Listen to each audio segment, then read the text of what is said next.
కొందరికి కొన్ని నిజం తెలియకపోతే హాయిగా నిద్రపోతారు. కానీ కొందరికి తెలిసిన నిజాలు చెప్పుకునే వరకు నిద్ర రాదమ్మా.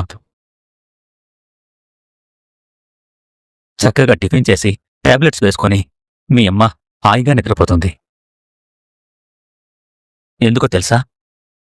తన కూతురు తనని కాపాడుతుందన్న నమ్మకం తనకొచ్చింది.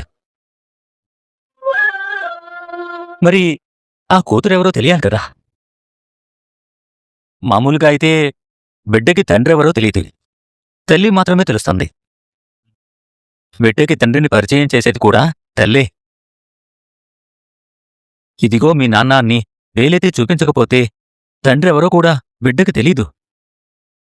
కాని నా కథని దేవుడు కొత్తగా రాశాడు. ఈరోజు నేను ఓ కన్న తల్లికే కన్న కూతుర్ని పరిచయం చేయబోతున్నాను. నానా, నిజమేనమ్మా. మీ అమ్మకి నిన్ను పరిచయం చెయ్యాలనుకుంటున్నాను. మావయ్య, అతికి మెలకు వస్తే రానివ్వరా? నేనైతే చెయ్యాలనిపించింది చేస్తాను. సుమిత్ర, సుమిత్ర, దీపే మన కన్న కూతురు. నువ్వు ఏ దేవుణ్ణి ఏ వరం అడిగి ఈ బిడ్డకి జన్మనిచ్చావో తెలియదు కాని తను మాత్రం దేవుడి సమక్షంలోనే తన పుట్టుక గురించి ఎవరికి తెలియకూడదని మాట తీసుకుంది. తనే గనక ఆ పని చెయ్యకపోయుంటే నీకీపాటికే నిజం తెలిసి 24 గంటలయ్యేది. మన ముందు బయటికి వెళ్దాం రండి నాన్న. నాన్నా, నువ్వు తన కోసం ఏం చేయబోతున్నావో తనకు తెలియదు. దీప అంటే ఎవరు? ఎవరో తనని తలమీద కొట్టబోతే ప్రాణాలు కాపాడిన మనిషే అనుకుంటుంది మీ అమ్మ.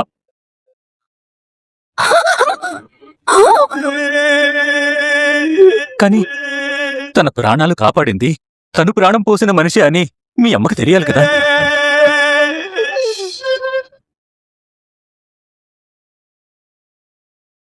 మరోసారి ఈ తల్లి ప్రాణాలు కాపాడటానికి ఈ బిడ్డ ఈ ఇంటి గడప తొక్కిందని తెలియాలమ్మా. కాని ఎలా తెలియాలి? ఎవరు చెప్పాలి? నిన్నటి వరకు భార్య బతుకుతుందని నమ్మకం లేని మీ నాన్నకి చూసావా ఇప్పుడు ఎంత ధైర్యం వచ్చిందో?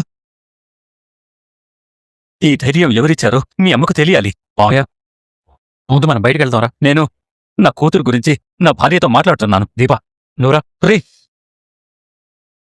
ఒకప్పుడు ఇలాగే సుమిత్ర కళ్ళు తెరవడానికంటే ముందే నా కూతురు ఎవరో తీసుకుపోయారు. ఇప్పుడు నువ్వు తీసుకుపోతున్నావా? అప్పుడు తీసుకెళ్ళింది స్వార్థంతో, ఇప్పుడు తీసుకెళ్తుంది భయంతో. చెప్పేస్తే ఏమవుతుందా? నీలాగే చాలా మంది అనుకుంటారు మావయ్య. ఎందుకు? నిజం చెప్పేయచ్చు కదా, చెప్తే ఏమవుతుంది అనుకుంటారు.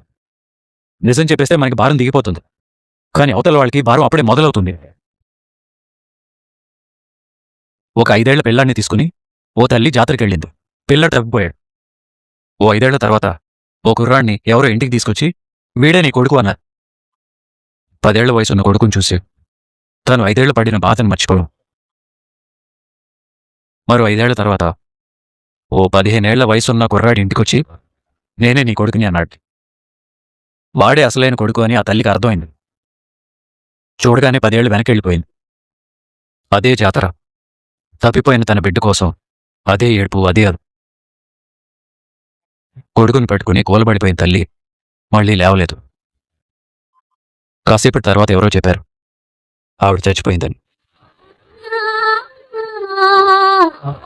బాధను మోయటానికే కాదు, ఆనందాన్ని మోయటానికి కూడా గుండె చాలా గట్టిగా ఉండాలి మావయ్య. కానీ ఏది మోయలేదు. అది నాకు నీకు మాత్రమే తెలుసు. ముందు అత్తకి ఆపరేషన్ జరగాలి. తను పూర్తిగా కోలుకున్నాకే మనం నిజం చెప్పాలి.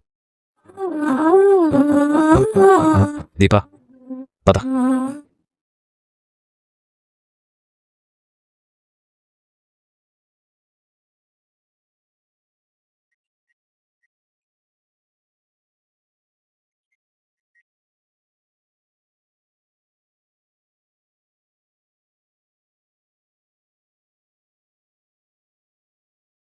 ఆ కార్తీక్ గాడి ఛార్జ్ తీసుకుని మనతో ఆడేసుకుంటున్నాడే. మనలో యూనిటీ లేకపోతే మనతో ఎవరిని ఆడుకుంటారు. నీకు సపోర్ట్ చేస్తానని చెప్పాను కదా, అదే ఒక కాఫీ చెప్పు. ఎవరికి? ఇంకెవరికి? మన ఇంటి పని మనిషికి. ఆ దీపా ఓ కాఫీ తీసుకురా. నీ ప్లాన్ నాకు అర్థమైపోయింది. కాఫీ తెమ్మంటావు, అది తాగి షుగర్ సరిపోలేదని మొహానికేసుకొడతావు, అంతే కదా? ఐ లవ్ యూ గ్రాని, నువ్వు మళ్ళీ ఫామ్లోకొచ్చావు. దీప కంట్లో నీళ్లు చూసి ఆ కార్తీక్ గాడు ఏడవాలి. ఏం చేస్తావు? చేయాల్సింది నేను కాదు, నువ్వే.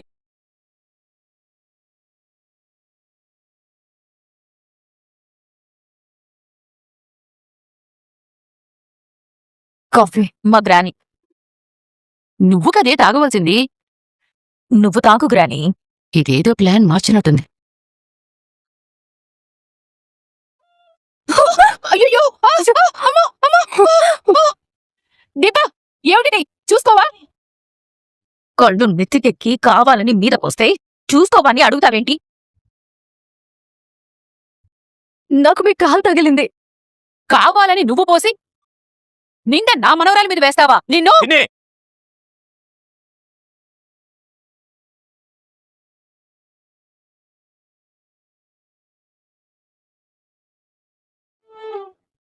దీపం మీద ఎందుకు చెయ్యెత్తుతున్నావు? చూడు, దీప ఏం చేసిందో. ఏం చేసింది?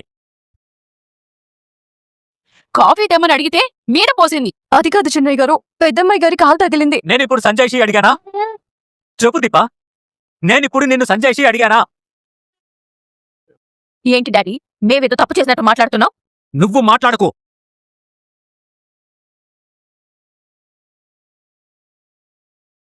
దీపకి నువ్వు కాలెందుకు అడ్డు పెట్టావు?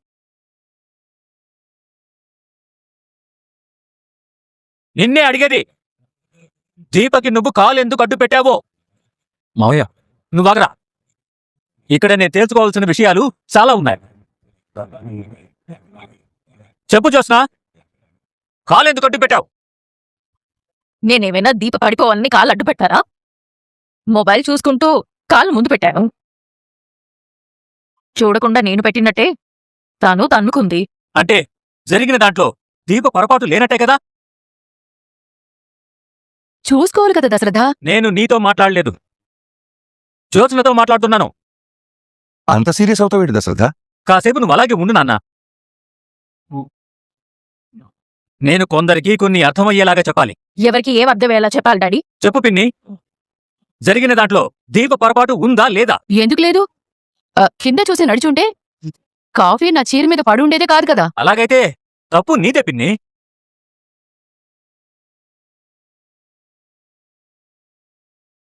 నేను తప్పు చేశానా? అవును పిన్ని, తప్పంతా నువ్వే చేశావు.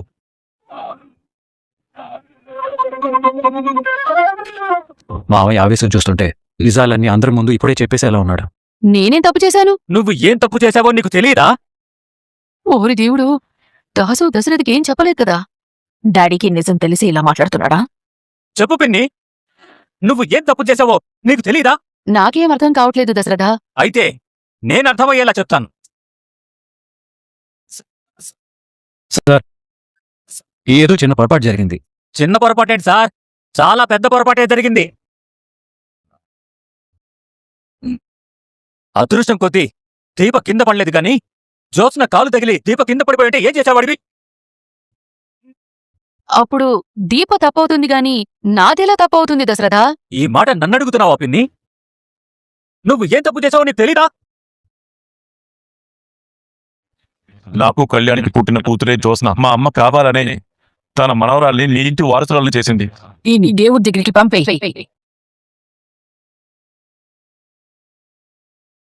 చెప్పు పిన్ని, నువ్వు ఏం తప్పు చేసావో నీకు తెలియదా? చూస్తుంటే నాన్న బిడ్డల్ని మార్చింది నువ్వేనని పారిజాతం గారితో ఎక్కడంటారోనని భయం వేస్తుంది. చెప్పు పిన్ని, నువ్వు ఏం తప్పు చేసావో నీకు తెలీదా? పని మనిషిని కాఫీ అడగడం తప్పు కాదు కదా దశరథ. దీప పని మనిషిని ఎవరు చెప్పారు?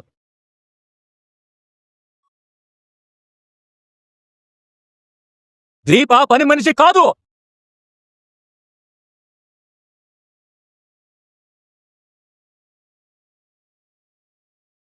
మరి దీప ఎవరు? నా మేనల్లుడి భార్య.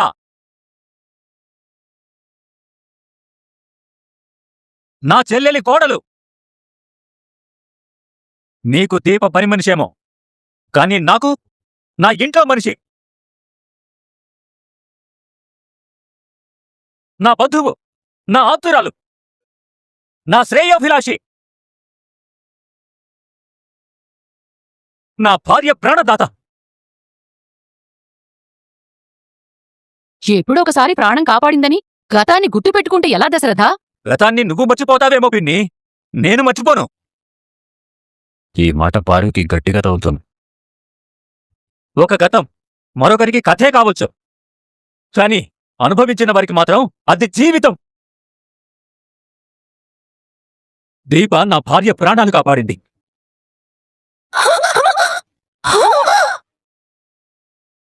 ఆ సంగతి ప్రక్కన పెట్టండి. తనికుడు ఎవరు? ఇప్పుడు కార్తీక్ భార్య కదా. జ్యోత్స్న, నువ్వు చెప్పు, దీప ఎవరు? నిన్నే అడుగుతున్నాను, దీప ఎవరు? ఎవరు అంటే ఏం చెప్పాలి? పోనీ నేనే చెప్పనా? ఇక మావయ్యని కంట్రోల్ చేయటం కష్టంలాగే ఉంది. ఇప్పుడు దీపే నా కూతురు అని చెప్తాడే ఏంటి? దీప పని మనిషి అనే దానికంటే ముందు తను కడుపుతో ఉన్న మనిషి.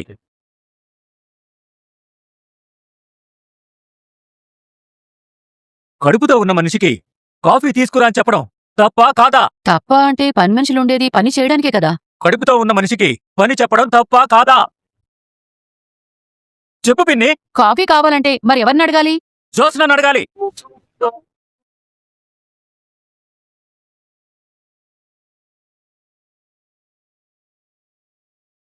ఏ జ్యోత్స్న తీసుకురాదా?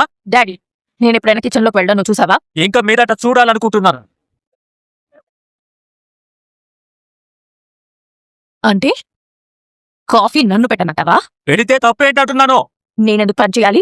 ఎందుకంటే దీప చెయ్యదు కాబట్టి. డాడీ, ఎస్,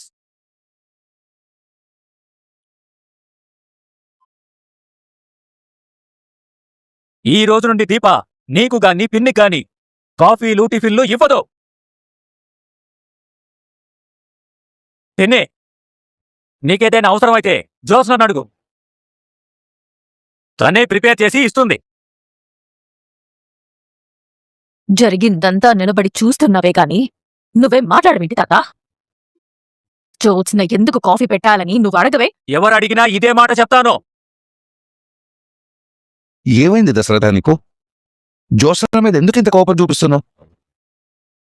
ఇన్నాళ్ళు లేని అలవాట్లు రాని పనులు ఇప్పుడు కొత్తగా ఎలా వస్తాయి? నేర్చుకోవాలన్నా. అదే ఎందుకు? జ్యోత్స్న పెళ్లి చేసుకోకుండా జీవితాంతం మనింట్లోనే ఉండిపోతుందా?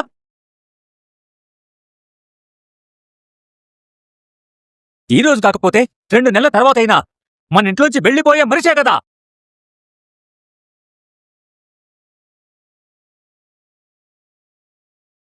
అదే ఒకరింటికి కోడలిగా వెళ్ళిపోయే మనిషే కదా. అక్కడ భర్తకి కాఫీ పెట్టదా? టీ కావాలని అడిగితే నాకు రాదు అని చెప్తుందా? అలా చెప్తే మన పెంపకం గురించి గొప్పగా చెప్పుకోరు, తప్పుగా చెప్పుకుంటారు. పెళ్లి కావాల్సిన పిల్ల మీర్జాపూర్ జమీందార్ గారి కూతురైనా సరే వంట వార్పు నేర్చుకోవాల్సిందే నాన్నా. భర్తకు వండి పెట్టకపోవచ్చు, పిల్లలకైనా వండి పెట్టాలి కదా. అందుకే చెప్తున్నాను, ఈ రోజు నుంచి జ్యోత్స్న ఇంటి పనులు నేర్చుకోవాల్సిందే. తన పనులు తను చేసుకోవాల్సిందే. నా వల్ల కాదు డాడీ. ఎందుకు కాదు? నువ్వు చెయ్యకపోతే నిన్ను వెనకేసుకొచ్చే మీ గ్రానీ చేయమను. సార్, మావిడ చేయకపోతే నేను చేస్తాను. మీరు నాతో ఎక్కడికి వెళ్ళటం గురించి చెప్తా అన్నారు. పదండి వెళ్దాం. అది కాదురా దీపా. దీపకేం కాదు సార్, దీపకేం కాదు, మీరు పదండి. దీపా, నువ్వు ఏ పనులు చేయడానికి వీల్లేదు. నువ్వైనా చెప్పు నాన్నా. చెప్తారు కానీ మీరు రండి సార్, మీరు రండి రండి.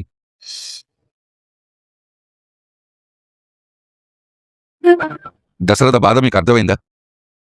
అరుస్తుంటే బాధ అంటారేంటండి? దీప కడుపులో పెరుగుతుంది వాళ్ళ అమ్మ అని దశరథ కాంచన నమ్ముతున్నారు. వాళ్ళకు ఎమోషన్ ఉంది. దీప పడిపోయిందంటే వాడి బాధ నేను అర్థం చేసుకోగా. అమ్మ దీప, నువ్వు కొన్ని పనులు తగ్గించుకుంటే మంచిది. నీకోసం కాదు, నీ కడుపులో పెరుగుతున్నా నీ బిడ్డ కోసం.